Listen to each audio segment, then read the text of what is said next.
Di episode pertama ini, saya akan membahas asal mula iPhone yang terkenal. Seperti yang kita ketahui, iPhone diciptakan oleh Apple di bawah kepemimpinan Steve Jobs.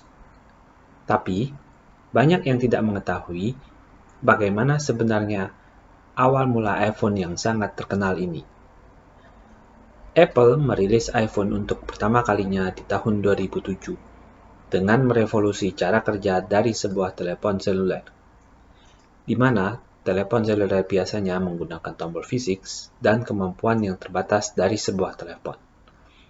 Jauh sebelum tahun 2007, sebenarnya sudah ada teknologi PDA atau asisten personal digital yang menggunakan layar sentuh dan memberikan lebih banyak kemampuan dalam sebuah telepon seluler, seperti mengirim email dan membuka website.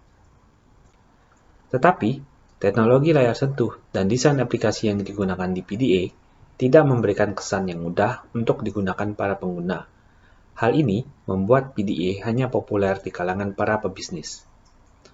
Pada awalnya, Steve Jobs tidak menyetujui Apple membuat telepon seluler. Bagi dia, untuk masuk ke pasar ini, perlu ada pendekatan yang berbeda, dan hasilnya hanya membuat perusahaan membuat telepon seluler yang mempunyai target pasar yang unik dan kecil.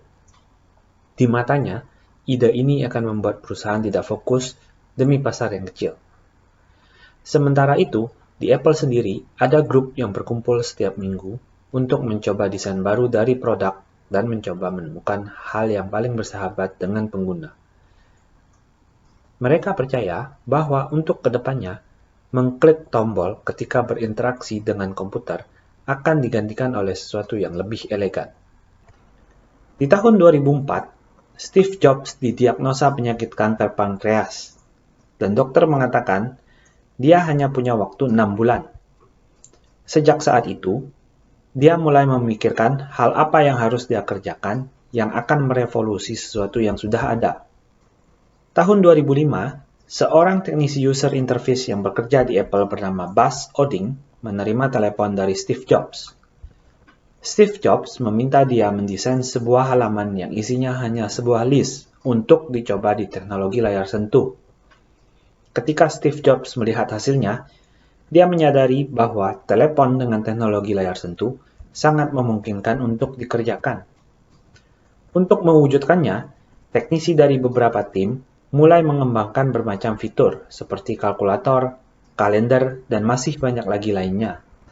Akhirnya, di tahun 2005, Steve Jobs memberikan waktu selama 2 minggu kepada semua tim untuk menggabungkan semua fitur yang dikembangkan. Setelah demo selesai, Steve Jobs hanya terdiam dan merespon, "Tunjukkan kepada saya sekali lagi." Hal ini menggambarkan bahwa dia tidak menyangka mereka dapat melangkah sejauh ini. Mulai saat itu, riset untuk membuat iPhone terus dikerjakan. Pengembangan iPhone tetap berlanjut ke tahap yang lebih sulit karena pada dasarnya semua teknologi yang digunakan adalah baru. Seperti saja, bagaimana membuat layar yang transparan yang bisa mendeteksi sentuhan lebih dari satu jari. Dan untuk ini, prosesor khusus pun perlu dikembangkan.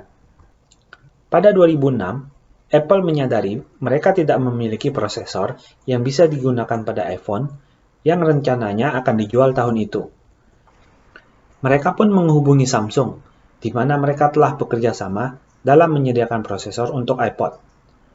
Mereka bertanya kepada Samsung, apakah Samsung mempunyai prosesor yang cocok dengan spesifikasi yang Apple minta. Dan ya, Samsung memiliki prosesor seperti yang diminta. Tetapi prosesor itu untuk digunakan di TV kabel. Tanpa memberitahu Samsung untuk apa prosesor itu, Apple meminta modifikasi dari prosesor yang sudah ada dalam waktu 6 bulan, waktu yang sangat singkat untuk pengembangan sebuah prosesor baru. Dalam waktu bersamaan, pengembangan aplikasi untuk iPhone berkembang dengan lancar, kecuali untuk satu hal, yaitu keyboard. Karena layar yang begitu kecil, tombol keyboard pun menjadi begitu kecil dan sulit untuk digunakan. Tanpa ada keyboard yang bagus, penggunaan iPhone akan sangat tidak maksimal. Menyadari itu, Pemimpin pengembangan iPhone bernama Scott Forstall menginstruksikan semua teknisi untuk berhenti sejenak mengerjakan apa yang sedang dikerjakan. Semuanya diminta untuk fokus membuat keyboard yang bagus dalam waktu 3 minggu. Hasilnya masih mengecewakan. Semua demo yang berjalan tidak menunjukkan hasil yang memuaskan, sampai pada teknisi terakhir, namanya Ken Consieda. Ken mengkombinasikan kecerdasan buatan dan kamus untuk memprediksi huruf apa yang selanjutnya yang akan diketik oleh pengguna ketika pengguna mengetik sebuah huruf. Dengan ini, tombol yang diprediksi berikutnya dibuat sedikit membesar dari yang lainnya, sehingga pengguna dapat menekan tombol yang tepat. Hasilnya sangat luar biasa. Metode ini yang kemudian digunakan oleh Apple dalam membuat keyboard. Pada tanggal peluncurannya, banyak teknisi Apple yang bahkan belum pernah melihat rupa sebenarnya dari iPhone. Dan pada saat peluncuran ini, sebenarnya prosesor dari Samsung masih belum bekerja dengan sempurna. Banyak hal yang sebenarnya hanya dibuat khusus untuk menambah celah dari prosesor untuk demo ini. Dilaporkan dalam peluncuran versi pertama ini, ribuan orang rela mengantri berjam-jam di depan toko yang menjual iPhone versi pertama ini. Dan banyak toko yang kehabisan stok hanya dalam waktu 1 jam. Dan pada akhirnya, iPhone generasi pertama ini berhasil terjual sebanyak 6,1 juta unit.